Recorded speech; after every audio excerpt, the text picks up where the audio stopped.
So I have watched Squid Game 3, and I have a lot of things to say about it, good and bad. We are going to cut Wang some slack and go with the good first. One good thing I liked about Squid Game was the finale. The teaser for American Squid Game, and it's surprising how they got someone so famous to act in Squid Game.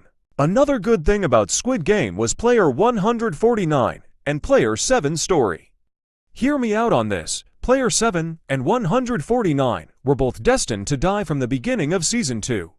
There were some very unnecessary deaths in Squid Game, but their deaths felt earned and fair. Lots of people also like Ji-hun's sacrifice for Player 22's baby, but I'm not really a fan of that myself. Now moving on to the things I didn't like about Squid Game Season 3. The first thing I didn't like about Squid Game was the character development. I think they could have done way more with Player 388's character, but instead his story got like a 1-minute explanation. I think Player 388 having PTSD would have been better for his character. I wouldn't have been mad about his death either way, but I just wanted to state that. Another thing I didn't like about Squid Game 3 were the finalists.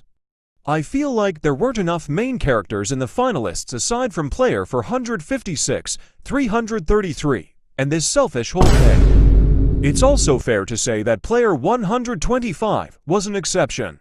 Another thing that bothered me about Squid Game 3 was Junho and In-ho's reunion, if you could even call it that.